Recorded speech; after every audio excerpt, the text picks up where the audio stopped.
Do you remember the old saying, if at first you don't succeed, try again?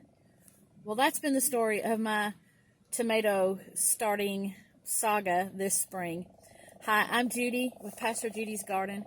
I garden here, a small garden with raised beds, in-ground, and container gardening in central Kentucky at the parsonage where I live.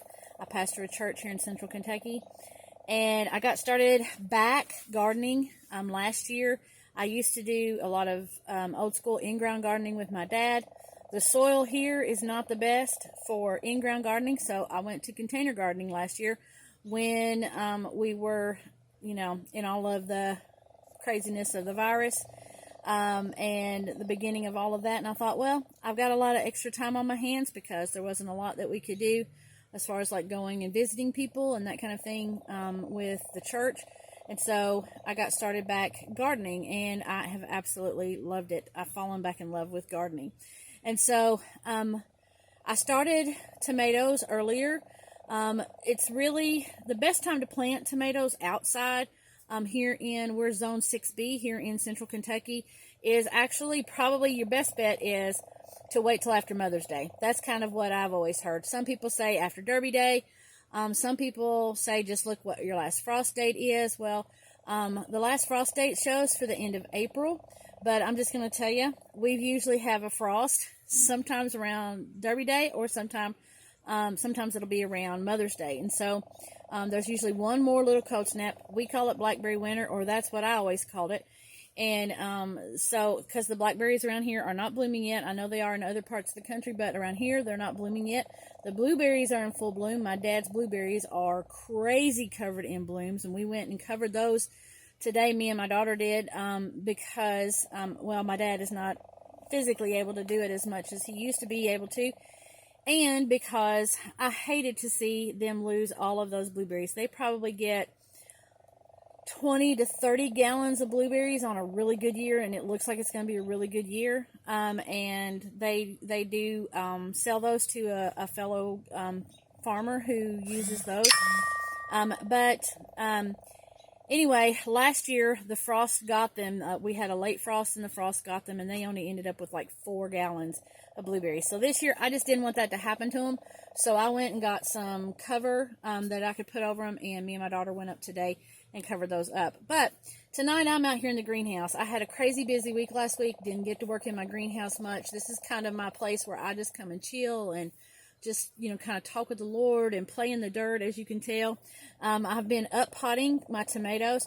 But I wanted to tell you about my tomatoes that just didn't do well at the beginning when I first started some. I did have a little bit of luck with some of my heirloom tomatoes that I had started from, that I had saved seed from.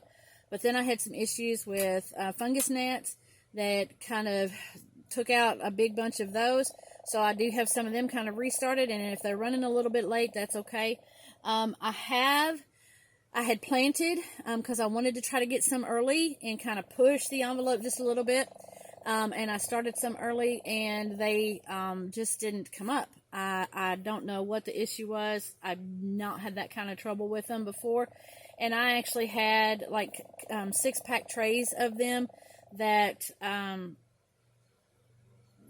took till just like now to come up. But anyway, so I kind of ditched all of those old ones, and for the most part. There was a few that I tried to save, and they have come along and are doing okay, but they still seem kind of stunted. But I started some more, and I started them a little bit later. Now, these are some of the shorter ones that I started, and I had started, this is a red snapper tomato from Haas. I got a lot of my seed from Haas this year. I'd never tried their company before, and so I thought I would give them a try this year. And trust me, it's not the seed's fault, it's user error.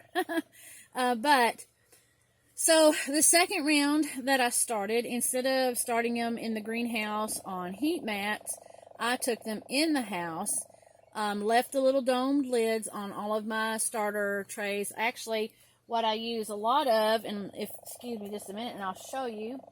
I've got a couple of them over here that I have emptied out. But these are just some little loaf pans, bread pans that I got at the Dollar General after Christmas one year. I didn't care if they were Christmas. It didn't matter when you're sticking dirt in them. I just sliced some little holes in the bottom of them, and they come with lids. And I'm sure you can find these anywhere, but just little loaf pans with the little domed lids. And so I put those, I filled them with dirt, some of them just about halfway. Put my seed in there, and I started with seed starting mix. Put my seeds on top of that. And actually, the better luck that I had was this time, the second time around, I put potting mix, good potting mix, in the bottom.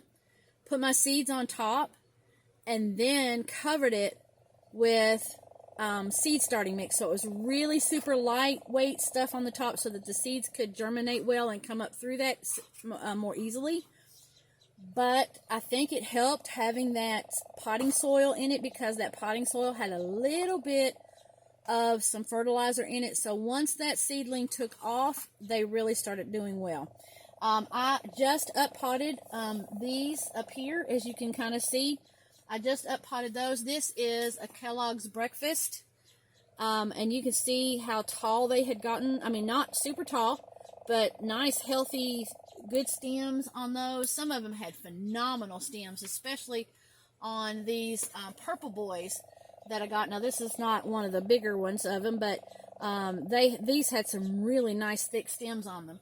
And so they've all done, the second round of tomatoes did really well. So I'm really encouraged with that. So as soon as they sprouted in the house, because it seemed that in the house I was having the difficulty with the fungus gnats, because that's where the other tomatoes went bad after I took the domes off. So once they sprouted well enough, I took the domes off and used them on the bottom as a water tray to kind of hold water and so that I could bottom water.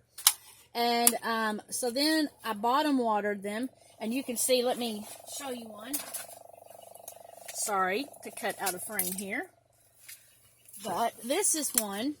These are Sun Sugar cherry tomatoes, and they are prolific, and I am tickled to death. But you can see this is what I did after they had sprouted and come up well enough, and then I took the lids off because I didn't need to hold that moisture any longer, and then I used them to just bottom water the trays. So I didn't have a whole lot of water left on or in those trays. One thing that I did do is I mixed a really light mixture of neem oil and water, and just kind of saturated my soil once I brought them outside, to just make sure that to the greenhouse, to make sure that I killed any fungus gnats out of there, any larvae that might be in there. I just did and you can kind of just mix it. It'll tell you on the bottle about how to mix it. I think it was I think I might have put like 2 teaspoons of neem oil and filled this sprayer up. So this is about a quart or so, 34 fluid ounces. Yeah, so that's more than a quart. But anyway, so I did that with the neem oil and just kind of used that sprayer to just soak real good the soil, and it seems to have worked. I haven't had the issues with the damping off. I haven't had the issues. It's took care of the fungus issues. Let's just put it that way. I haven't had the issues with the fungus gnats. Now, out here in the greenhouse, obviously you get gnats and things in the greenhouse, but not to the degree like I had the issues with the fungus gnats.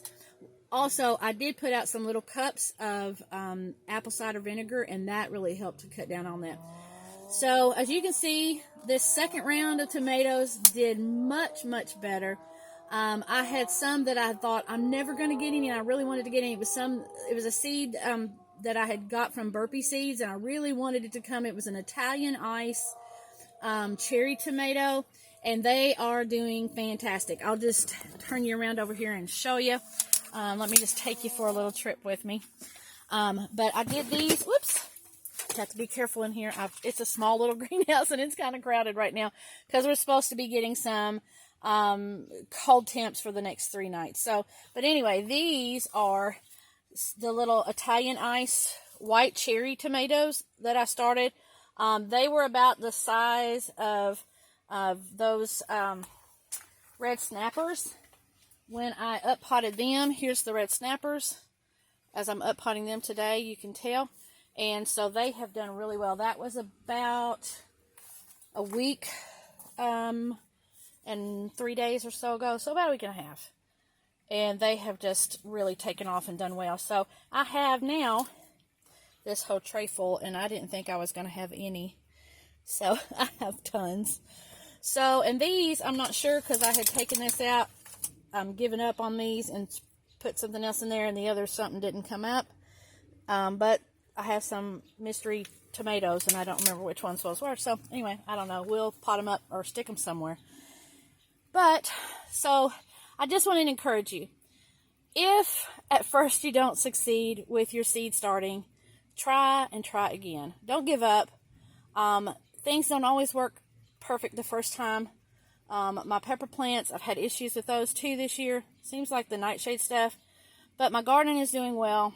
Again, we're expecting some colder temps for the next couple nights, 3 nights.